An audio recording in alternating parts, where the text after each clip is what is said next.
Hello everyone. It is really good to be with you today. So, as introduced, thank you so much for that warm welcome.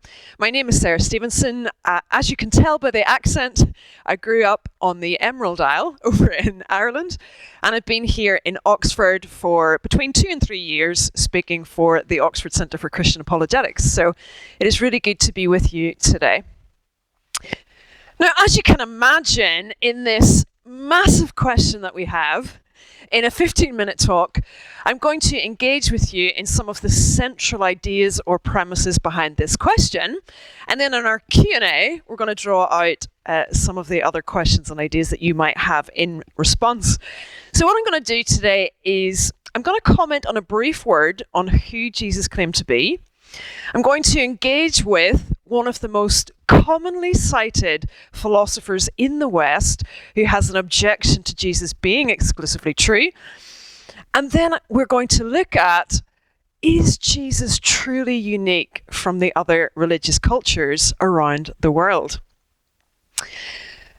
First of all, sometimes I have this pushback, and it goes a little bit like this. Sarah, if you actually read the Bible and you read the Gospels, Jesus did not claim to be God. He wasn't claiming to be divine. In fact, what we see, according to this accusation, is the Gospel of John, which comes later to the Synoptic Gospels. This is the Gospel that elucidates this idea that God is Jesus. But we don't see that in the Synoptic Gospels. So, first of all, I just wanted to comment on this. If you were to open up to the supposedly first Gospel, which is the Gospel of Mark, I'm going to suggest to you that just by simply reading the narrative around Jesus' life, his teachings, and the signs, that there is a collective case within this story that Jesus is truly claiming to be divine. What do we see in the Gospel of Mark? Well, Jesus is casting out demons and spirits from people's lives. He is having power over nature. He's a healer. And so you might say to me, well, Sarah, does that make him unique from other religious leaders or shamans or people that have miraculous powers? Why does that mean that Jesus has to be divine? Well, when we take that miraculous life, sorry, I'm having a few issues with my trendy little mic here. When we add that miraculous case to the fact that Jesus said, "Go in peace, your sins are forgiven. I am the Lord of the Sabbath." He refers to himself as the I am. This theology is saying, forgiver of sins, Lord of Sabbath. He accepted being known as the King of the Jews in his trials. He refers to his death before it happens. He refers to his resurrection before it happens. He is claiming to be divine. Why does he not just go around saying much more explicitly, I am God every time he turns around? Do you know what I've been thinking recently is Jesus doesn't commit the sin of being spectacular in uniqueness to the Trinity. Now, what we mean by that is God as a Trinity together are the Godhead. When Jesus is on earth, he's glorifying the Father. The Father is glorifying the Son, and they are glorifying the Spirit who's going to come and live in the lives of believers. Together they are God.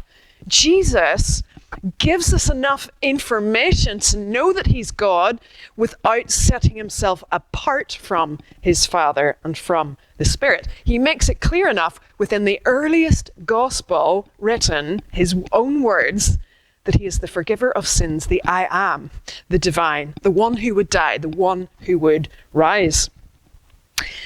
And yet, I think one of the most commonly held ideas here in Oxford is, Sarah, is this not arrogance for Jesus to claim, I am the unique way to God? Well, John Hick is, as I've said, one of the most commonly cited philosophers who held that particular view for reasons where he worked with colleagues in Birmingham. If you've been to that city, you'll know that it is very cosmopolitan. We see various temples, we see various religious cultures. And so he came to see the sincerity, for instance, of Muslims in the Islamic faith. He also studied Eastern religions. And so having put all of that together, his former exclusive Christian belief now became religious pluralism. What does that mean? Truth is plural, not singular. There is not an exclusive singular path to God. There are multiple paths to God. That's pluralism. Now, how did he explain this? Well, his explanation of pluralism is there is a spiritually real dimension. He calls that the real. And what cultures are subjective ways in which we try to discern the real. So Christianity is one perception of that spiritual dimension. Islam is another one. Hinduism and Buddhism are other cultural perceptions of the real. So in other words, he is saying there is a real objective spiritual reality, but what we see in religious cultures is merely our subjective attempts at establishing that real. And this meant for him, religions don't have to contradict each other. They are things that can cohere, and they can provide different ways to encounter the divine. He gives this example in his book, Rainbows and Faith. An optical illusion is something where the image provides us a way of seeing things in a different way. So his argument was, if you've never seen a duck before and you look at this optical illusion, you're going to see potentially a rabbit that you might have seen. If you've never seen rabbits and you've only seen ducks, when you look at the image, you're going to see a duck. And so he felt that optical illusions are a really good analogy to understand that cultures have to find their own way to perceive the spiritual dimension. Now, before I move on to another very commonly cited example to make that point, there is a third group in the room. Not just the people who haven't seen the ducks and they only see rabbits, and not just the group that have only seen rabbits and have never seen ducks. The other group in the room knows that this is an optical illusion. We have something capable of being perceived as both a duck and a rabbit. They objectively know a more accurate way of describing this illusion. And so I want you to see this, that yes, there is the subjective element, but there's also the objective element.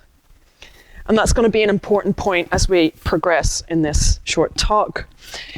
We also hear this in a story from Eastern traditions that go as far back as 500 years before Jesus, which told a story in which if you were to blindfold several people around an elephant, again, the same analogy works in the same way. They've never seen an elephant before and they're blindfolded and they're placed around the elephant in a different position. So if someone was beside, let's say, these huge legs, they might see, feel that and think this is a tree trunk of some sort. If they're at a different part, like for instance, they might see the snake at the front of the elephant. Again, if you've never seen an elephant, there's a subjectiveness to what you think you're describing, depending on what part of the elephant that you are. And so this is an Eastern story to make the claim that all of us throughout the world are doing our best to grasp truth. But once again, there's another group in this analogy. Not just the people placed around the elephant, but the unblindfolded people looking at the experiment, knowing the elephant is in the room. So these analogies, yes, of course, there is a subjective part to it, but there is also the objective reality that you've blindfolded some people around an elephant, and whether you like it or not, there is an elephant in the room. So whilst acknowledging these examples, I just want to point you to the actual claims of these religious cultures to show you the naturalness that when you dig deeper to that superficial claim, you're going to see the irreconcilable nature of these religious worldviews. And I really love that today's generation of thinkers are recognizing that we have to talk these things through properly. I'm not sure if you've heard of Alex O'Connor before, the skeptic. He's someone that says, do you know when you just say like all religions are the same? It's a bit like saying all politics is the same or all food is the same. All religion is the same. This is the surface level truth that when you dig deeper, it cannot in any way make sense of what's actually being claimed. Because if we go to Eastern traditions, and I realize that in these few minutes we're not going to unpack every idea behind all religions, but the idea behind Eastern religion is escapism, that the physical dimension is not the real, and that we need to master our merit in order to break free. By meditating, we can separate ourselves from the physical, and we can be people that progress towards the ultimate freedom of escaping the physical realm. That is very clearly a different claim of truth than, let's say, that we have within Islam. And again, within Islam, I say this in a critical thinking spirit. Please do think and question and challenge for yourselves. Just saying this in the spirit of thinking around this truth claim. Islam is fundamentally founded on a conspiracy theory that Christians and Jews have twisted the truth. And so Muhammad is claiming that he has discovered this and brought the fresh revelation from Allah, whereby the Quran is God's revelation to tell us the true, accurate story of the Abrahamic tradition. And Muhammad is the last and final and greatest prophet to take us towards that God. Now that might seem, again, on the surface quite similar. Don't we have gods and prophets and scriptures? On the surface, it seems a bit like all religion is the same. But dig a bit deeper. Muhammad hasn't done anything that achieves anything for any Muslim following him. Maybe you do enough, maybe you don't. You obey God, is it enough? To get to paradise, what is it? Well, according to Islamic tradition, if you're to get into the Islamic paradise, you get gifts from God. Never Allah himself. He never comes close. His presence does not draw near to you. And so this is why I'm appealing to you today to saying, I'm not here on a Friday afternoon simply to say that Jesus in logic is uniquely true, but to tell you that he is someone that makes sense of the physical world we're in and the love of God within it. Why? Because he comes from community and family. The God of the Bible doesn't make the world because he's a lonely, needy God. He is inherently, in essence, love. He makes this world out of that love, but he makes the kind of world where he wants his beings within it to be genuine agents that can make decisions and be like him and be moral agents in our world. It's not escapism. The world, according to the Bible, is really good. Why do you live in a world? Because God thought that would be a good idea. Why do you have a physical body? Because God thought that would be a good idea. The Christian vision is physical is good, but that's not all there is. You are also spirit, made for unity and the love and presence of God, established through what Jesus has accomplished. And in this next slide, I really want to make this part clear, because in Jesus, entrance into this vision, this kingdom of God, this idea that the earth will be made new. So Christians believe that Jesus will return, the earth will be made new, heaven and earth will reunite, God's presence and love will forevermore be with us in the world. None of that is because he thinks he's going to stay up there transcendentally for you to climb your way to the mountain. Jesus comes towards us saying, just receive, just accept. This is a gift of forgiveness. And these are things that he has achieved. When we look to the past, he really did have to rise from the dead. Paul the Apostle writes in 1 Corinthians 15, if that doesn't happen, go home and forget about this faith. Because death is the primary problem of humanity. And if he hasn't defeated our greatest problem, he has not achieved the truth of the whole thing. We must believe in that event. Historically, it has to have happened in order for us to have hope in God's renewal and restoration. And the unique thing about God through Jesus is God does not just say transcendent, aloof. He is immanent. He comes close. Do you know what the really cool thing about Christianity is? God loves you. He wants to come near you. He wants his presence to be there and accessible in your life.